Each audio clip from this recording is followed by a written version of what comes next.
Thank you, Harris. Moments from now, Israeli Prime Minister Benjamin Netanyahu will walk through that door of the West Wing, set to arrive any moment now for his meeting with President Trump. The Israeli leader addressing the president's 21-point peace plan on the Sunday briefing. I want to start by asking you if you've seen this 21-point peace plan and if you plan to declare support for it at the White House tomorrow.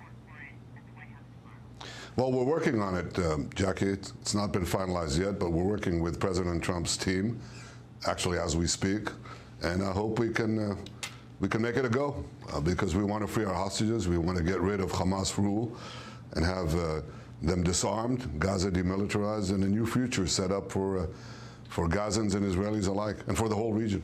So, retired General Jack Keane, Fox News senior strategic analyst, and General, good morning to you as we await the arrival there.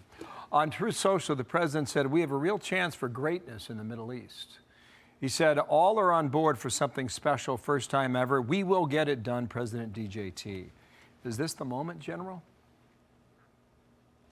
Well, this is a step in that direction. I mean, there's a paradigm change already taking place in the Middle East with what Iran has done, what Israel has done to Iran and its proxy supported by the United States. Major opportunities in terms of peace and stability. But this is the last piece here.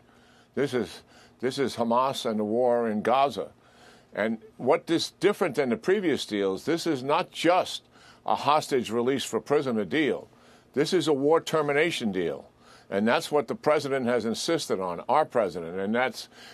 And what's happening here is all the hostages, alive and dead, must be released at one time within 48 hours of agreement on the deal. And then it ends towards Hamas stepping down in terms of governing Gaza and also disarming. That's something they have never agreed to in the past. And supposedly we'll see if they're going to step up and do this. The Israelis do have some concern over who would be in charge after Hamas steps down. The proposal on the table has some Palestinian authority involved in that from the West Bank. Israel has fundamental distrust of Mahmoud Abbas, and obviously the evidence supports that, and concerns over that. So those are negotiating items I think that we'll see if they're able to get resolved and we have a peace here. The truth is, every time we've been close, Bill, you've reported on it as well as Dana, it hasn't happened. And it's usually because of Hamas at the last minute saying, no, I'm not going to agree to that. But they are in a much more desperate situation now. They're down to the third and fourth tier of leadership. They're down to a lot of teenagers making up their fighting force. A desperate situation, to be sure, is what I'm underscoring here for them. Is that enough motivation? We'll see. Let me just hammer home a couple points here. Hostages, all one time, dead or alive, go back to Israel. Hamas leaders in Gaza, free passageway out. That's interesting to me.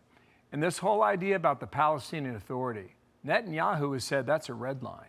He won't allow Hamas or the PA to have any sort of authority in Gaza. Is that where this thing is stopped, General, or can you get over it? Yeah, well, whether Hamas really commits to disarm and give up governance, that's always been a sticking point. And obviously the Prime Minister, you're accurately portraying what his issue is here.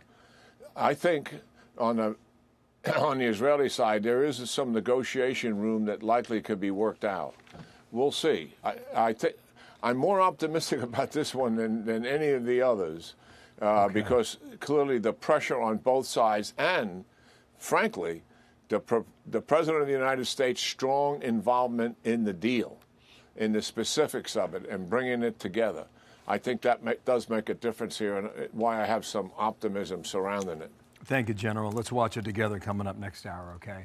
Nice to see you. Jack Keane, thank you, sir. I'm Steve Doocy. I'm Brian Kilmeade. And I'm Ainsley Earhart. And click here to subscribe to the Fox News YouTube page to catch our hottest interviews and most compelling analysis.